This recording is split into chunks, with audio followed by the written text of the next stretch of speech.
दोस्तों नमस्कार, आप सभी का स्वागत है आपके अपने YouTube channel RNS education news में। दोस्तों इस वीडियो में बात करने वाले हैं नर्सिंग पैरामेडिकल भर्ती 8 भर्तियों के बारे में। और आज वो सच जान लीजिए जो इन भर्तियों में अब तक नहीं जान पाए थे और पूरा सच बताने वाले हैं। बहुत सारे सवाल जो हैं मेरे मन के, आप लोगों के मन के जो हैं वो बताने वाला हूँ। 8 भर्तियों का पूरा सच क्या है, क्या इसका समाधान है, आंदोलन से क्या मिला और सवाल जिनका जवाब किसी को मालूम नहीं है, वो सब कुछ सवाल एक एक करके बात करूंगा। और पूरा ये वीडियो है, पहले ही कह रहा हूँ, बिना स्किप किए हुए मत देखना, क्योंकि अगर आप लोगों ने स्किप किया तो बहुत कुछ आप लोगों से छूटेगा। इसलिए इस वीडियो को विदाउट स्किप किए हुए देखना है ताकि पूरा सच समझ में आए और जो तरह तरह की बातें आप लोगों के मन में है उनका आप लोगों को जवाब मिल सके।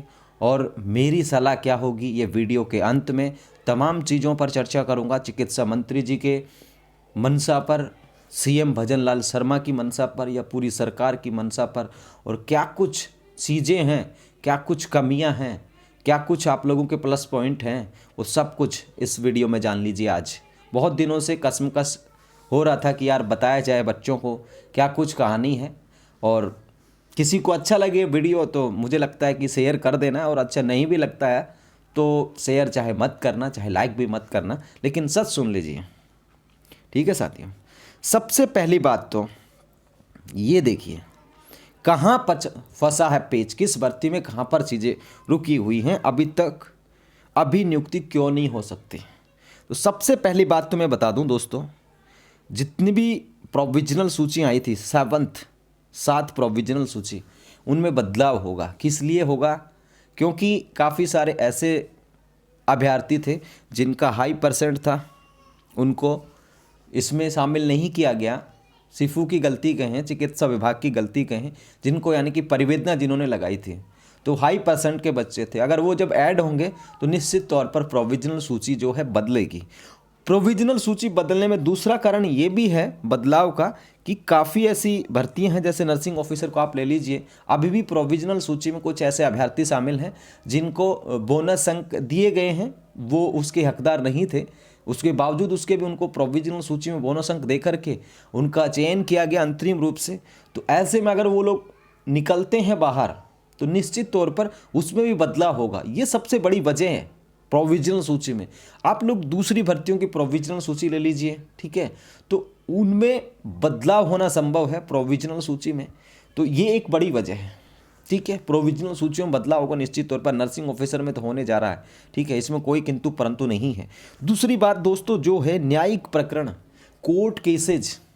अब आप लोगों को मैं बता दूं, जो कोर्ट केसेज मेरे ध्यान में है, ठीक है, भले किसी को पता हो या ना हो, और मैं आंदोलन कर रहे उन अभ्यर्थियों से भी कहूँगा जो भी आंदोलन कर रहे हैं वहाँ पर, चाहे नर्सिंग ऑफिसर के हों, चाहे फार्मासिस्ट के हों, चाहे एएनएम जीएनएम किसी के भी हों, 8 कैडर्स के लोग हों, मैं सबसे कहूँगा जो आंदोलन को लीड कर रहे हैं लोग, उनसे कहूँगा कि जो न्यायिक प्रकरण हैं, ठीक है ना, न्यायिक प्रकरण हैं वो कौन कौन से हैं आप लोगों को पता होना चाहिए, और कौन से न्यायिक प्रकरण में क्या आदेश माननीय राजस्थान हाईकोर्ट के आ रखे हैं, इसका पता करना बहुत ज़रूरी है। आंदोलन किया जा रहा, बहुत अच्छी बात है, हम समर्थन करते हैं आंदोलन का, पूरी मजबूती के साथ आप लोगों के साथ खड़े हैं, लेकिन वो कौन से कोर्ट केसेज हैं जिनका जवाब चिकित्सा विभाग को, सरकार को पेश करना है। ठीक है, सारी भर्तियों की एक लिस्ट बना लीजिए कोर्ट केसेज की, कि भाई जीएनएम यानी कि नर्सिंग ऑफिसर में ये कोर्ट केसेज हैं, एएनएम में ये कोर्ट केसेज हैं, भले ही हो या ना हो,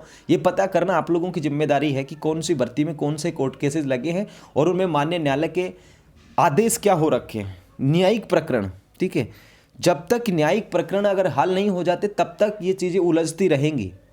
तो न्यायिक प्रकरण कौन कौन से हैं ये सबसे पहले पता होना चाहिए।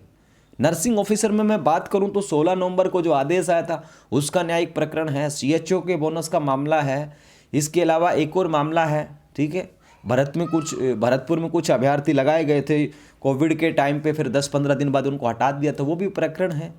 तो ऐसे कितने प्रकरण हैं जो बोनस को लेकर के हैं, या फिर अन्य मैटर्स कौन कौन से हैं, उन प्रकरणों को पता होना चाहिए, और उनकी वस्तु स्थिति क्या है यानी किस स्तर पर वो न्यायिक प्रकरण है उनका पता होना चाहिए। तो सबसे ज़रूरी है कि न्यायिक प्रकरण कौन से हैं। तमाम जो 8 भर्तियां हैं उसमें कोर्ट केसेज का पता करें विभाग से कि कौन कौन से कोर्ट केसेज हैं, क्या उनका स्थिति है, किस तरीके से चीज़ें लंबित हैं कोर्ट केसेज की वजह से। न्यायिक प्रकरण बड़ी वजह हैं, इसीलिए अभी नियुक्तियां नहीं हो सकती। प्रोविजनल सूची में बदलाव होगा, इसीलिए अभी नियुक्तियां नहीं हो सकती। 2 जो सवाल हैं उनके जवाब मैं दे चुका हूँ। थर्ड, अनुभव पुनर्सत्यापन नहीं अब तक। जो माननीय राजस्थान हाईकोर्ट ने कहा था, जब फर्जी अभ्यर्थियों की अनुभव का मामला पहुंचा, बोनस अंकों का मामला पहुंचा कि भाई फर्जी एक्सपीरियंस बनवा लिए, तो माननीय कोर्ट ने कहा कि आप अनुभव जो है फिर से रीचेक कीजिए। जो डीवी में आए थे नंबर बच्चों के नाम, उनका फिर से आप अनुभव चेक कीजिए। अभी तक अनुभव पुनर्सत्यापन नहीं किया गया। काफ़ी सारे सीएमएचओ ने अब तक जो फाइल वगैरह थी दोबारा से उनको एक प्रपत्र जारी किया गया था, उनको भी अभी नहीं करा है उन्होंने कंप्लीट काम को। तो अनुभव पुनर्सत्यापन किए बगैर नियुक्तियां भी नहीं हो सकती। एक सच ये भी आप लोगों को स्वीकार करना चाहिए। ठीक है साथियों, अनुभव पुनर्सत्यापन नहीं किए गए हैं और ये कोर्ट का आदेश था और विभाग का ऐसा कोई निर्णय नहीं था, लेकिन माननीय हाईकोर्ट ने कहा था कि एक्सपीरियंस जो हैं उनको पुनर्सत्यापित कीजिए कि क्या अनुभव प्रमाण पत्र जो लगाए गए थे संबंधित चयनकर्ताओं के द्वारा, चयनित अभ्यर्थियों के द्वारा, क्या वो सही थे, क्या वो गलत थे। तो उनका भी अभी पुनर्सत्यापन नहीं हुआ है। ये भी एक बड़ी वजह है साथियों आप लोगों की भर्तियों में। फर्जी अनुभव, अभी फर्जी अनुभव जो लगाए गए थे ये अनुभव पुनर्सत्यापन में पकड़ में आएंगे। आप चाहे इस बात से इनकार करें या ना करें, लेकिन एक सच ये भी है, कुछ एक अभ्यर्थी अभी भी फर्जी तरीके से प्रोविजनल सूची में शामिल थे या हैं, तो ऐसे लोगों को बाहर निकाला जाना भी ज़रूरी होगा। एक बड़ी वजह ये भी है कि भर्तियां कैसे करे सरकार। हालांकि मैं सरकार के पक्ष में बिल्कुल भी नहीं हूं, लेकिन जो सच है वो आप लोग जान लीजिए। अगला, होल्ड का निस्तारण जरूरी। जो 2200, जो 2600 या किसी में 100 या किसी में 200 लोग होल्ड पर हैं जिनके डिग्री डिप्लोमा जांचने हैं। हालांकि राजस्थान से पास आउट बच्चे भी होल्ड पर हैं, ऐसा नहीं है जिन्होंने बाहरी राज्यों से पढ़ाई की, डिग्री डिप्लोमा किया, नर्सिंग का कोर्स किया हो, पैरामेडिकल का कोर्स किया हो, फार्मेसी का किया हो, तो उनका निस्तारण भी ज़रूरी है होल्ड का। ठीक है ना भाई, इनका निस्तारण भी ज़रूरी है। क्यों? क्योंकि अगर होल्ड का निस्तारण नहीं करेंगे तो फिर दिक्कतें होंगी। कोई एक भी फर्जी मिल जाता है होल्ड में से तो फिर पूरी भर्ती पर सवालिया निशान लगेंगे। इसलिए होल्ड का निस्तारण भी ज़रूरी है, बहुत ज़्यादा ज़रूरी है।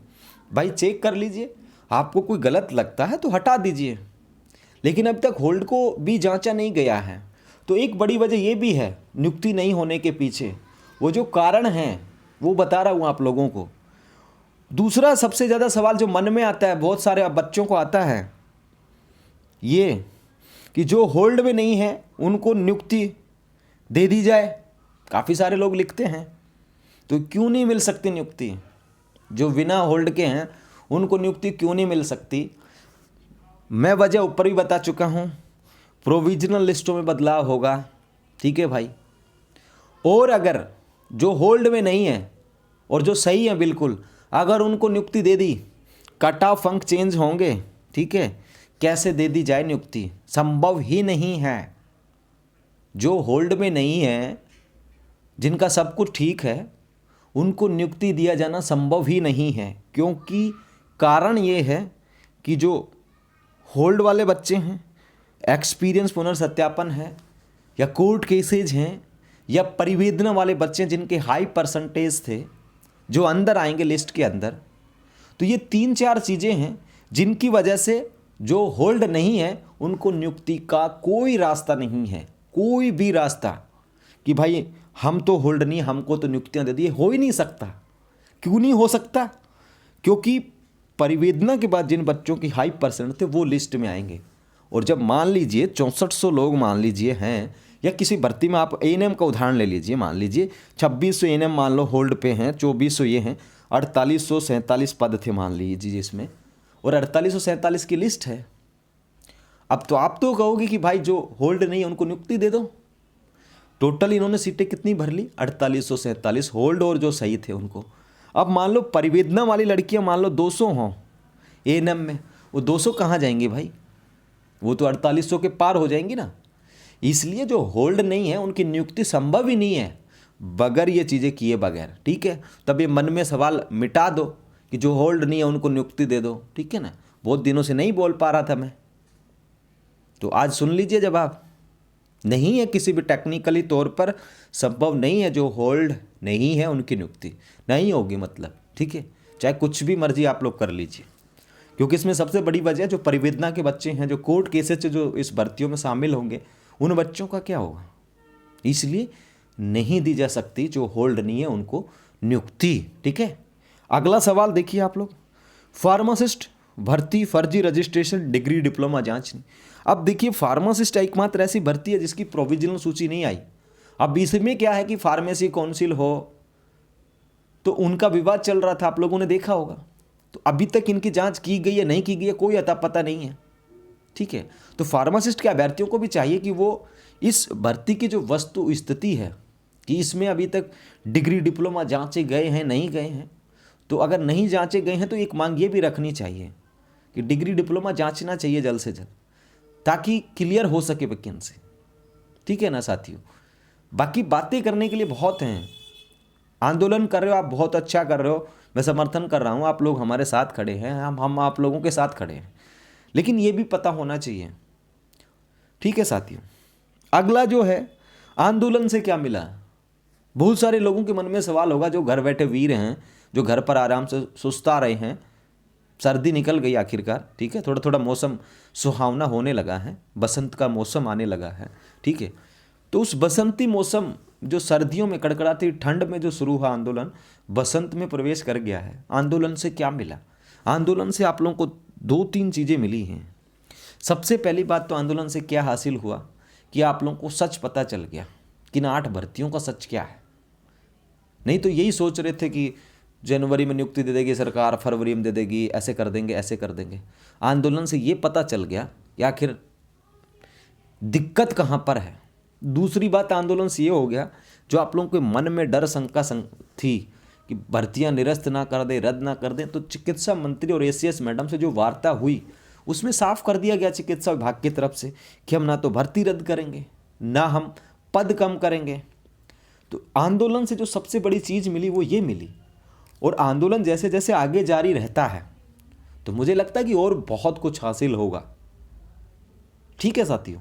तो आंदोलन से बहुत कुछ मिला है, जो घर बैठे हैं उनको घर बैठे खबर मिल गई, और जो वहाँ पर संघर्ष कर रहे हैं उनकी बदौलत 20,546 जो परिवार हैं उनकी खुशियाँ बच गई कि इन भर्तियों को रद्द नहीं किया गया। सरकार ने कह दिया नहीं करेंगे, ये दबाव था आप लोगों का आंदोलन का। अब समाधान क्या है तमाम चीज़ों का? अब तक मैंने चर्चा की, इन 8 भर्तियों का समाधान किस तरीके से हो सकता है। देखिए, समाधान करने के लिए सरकारें होती हैं, प्रशासनिक अमला होता है, और समाधान यही है कि जितना जल्दी होल्ड, जितना जल्दी परिवेदना ग्रीवेंस वाला, और जितने जल्दी जो न्यायिक प्रकरण है या अनुभव पुनर्सत्यापन है, ये 4 चीज़ें करेंगे जितना जल्दी, यही समाधान होगा। इसके अलावा कोई चौथा समाधान नहीं है कि भाई अलग से कोई समाधान निकल करके आएगा। जब तक H for hold, G for grievance और एक्सपीरियंस पुनर्सत्यापन, ठीक है, और आप लोगों के न्यायिक प्रकरण कोर्ट केसेस, ये 4 चीज़ें सुलझानी होंगी हर भर्तियों में, अगर किसी में है तो। मैं ये नहीं कह रहा कि 8 की 8 भर्तियों में कोर्ट केसेज होंगे, लेकिन जिन भर्तियों में कोर्ट केसेज हैं उनको ये 4 चीज़ें निपटानी होंगी। ग्रीवेंस, परिवेदना, कोर्ट केसेज, सरकार जवाब दे, चिकित्सा विभाग जवाब दे, मजबूती के साथ जवाब दे, होल्ड को निपटारा किया जाए, होल्ड की जांच करी जाए, ठीक है। दिक्कत यहाँ पे ये है, एक्सपीरियंस जो अभी नहीं जांचे गए, रीवेरीफाई नहीं किए गए हैं, उनको किया जाए। समाधान इन 4 चीज़ों को करने से निकलेगा। और ये सोचो कि भाई एक्सपीरियंस भी पुनर्सत्यापित ना हो कोर्ट केसेज भी ना हो होल्ड वालों का भी ना हो और हमको नियुक्ति मिल जाए, तो ऐसा बिल्कुल भी संभव नहीं होगा।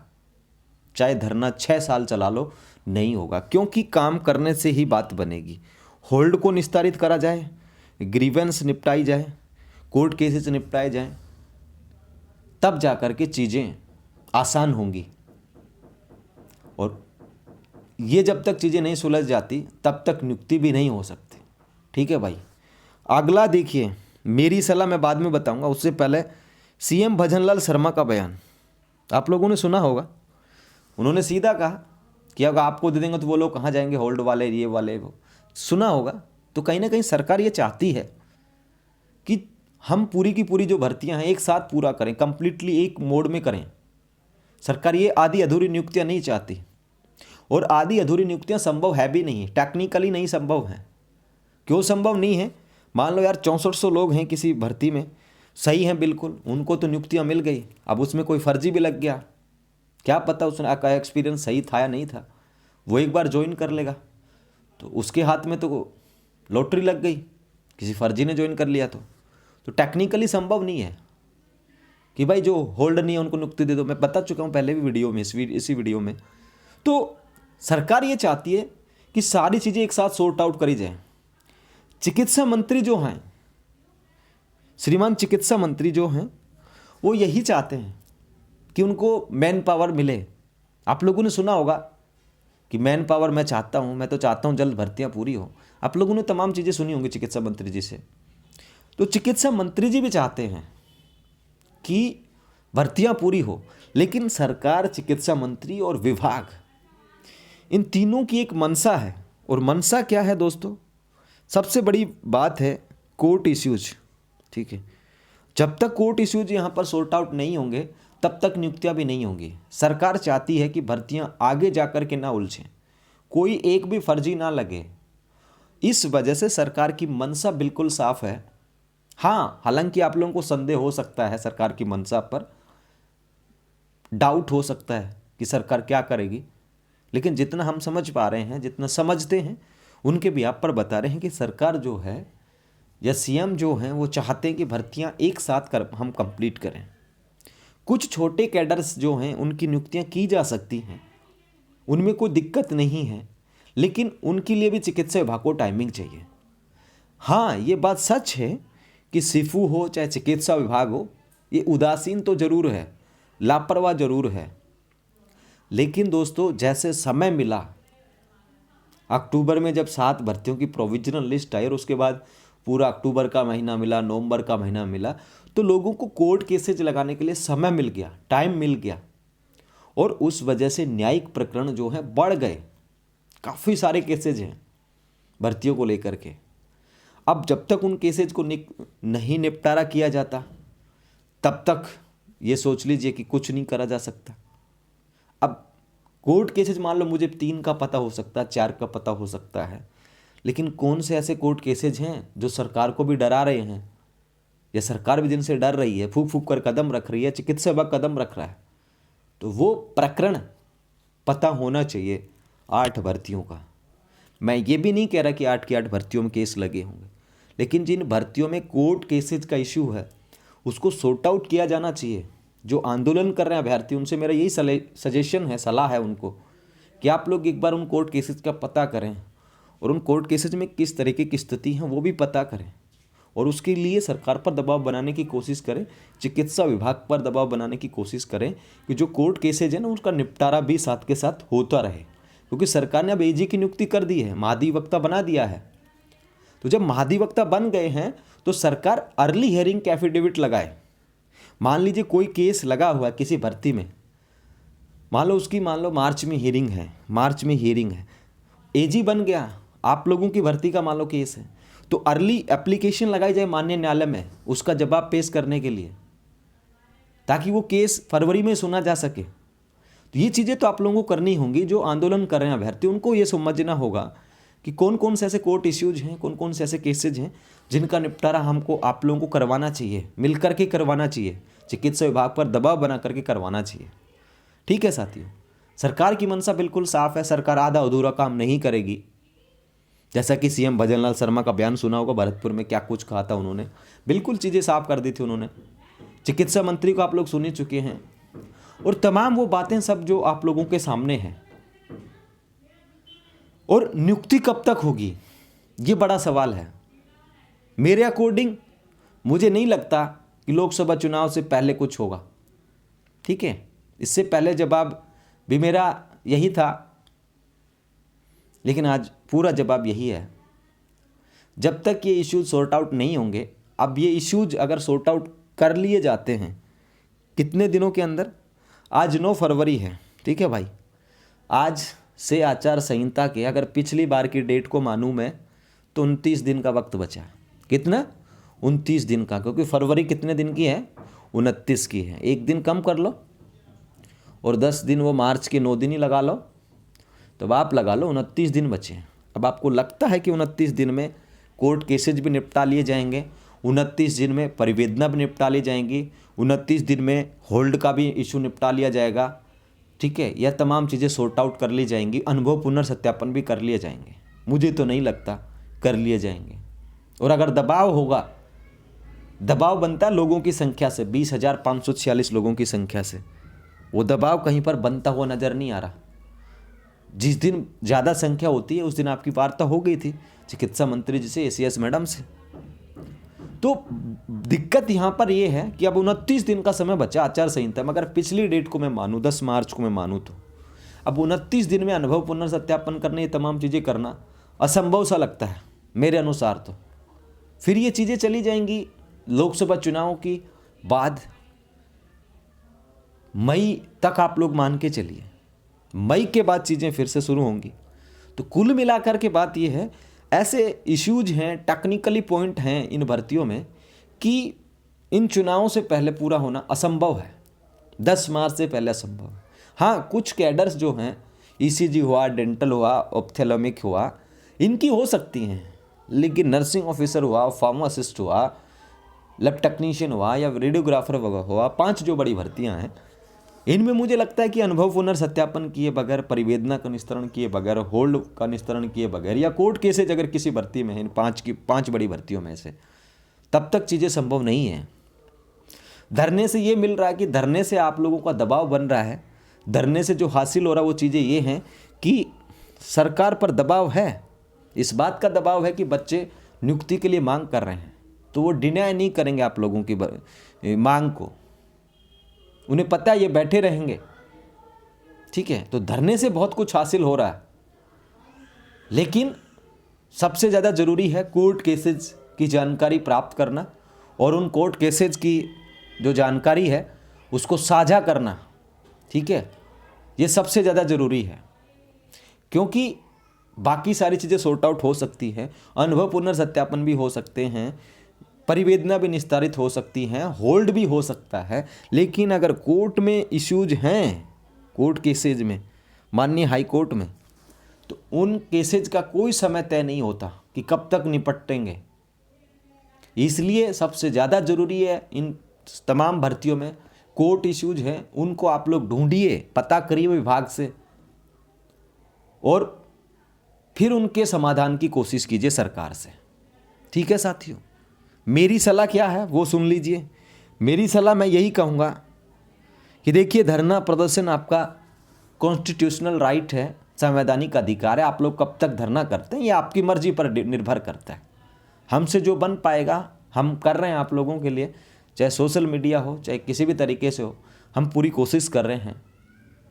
मेरी सलाह यही होगी कि जितनी ज़्यादा संख्या में लोग धरने में जा सकते हैं वो जाएं, और सरकारी स्तर पर ज़्यादा से ज़्यादा जो दबाव है वो डलाने की कोशिश करें, और विभाग और सरकार से बातचीत करने के लिए रिसोर्सेज तलाशे जाएं, किस तरीके से बातचीत हो सकती है, कौन सा वो तरीका हो सकता है, ठीक है।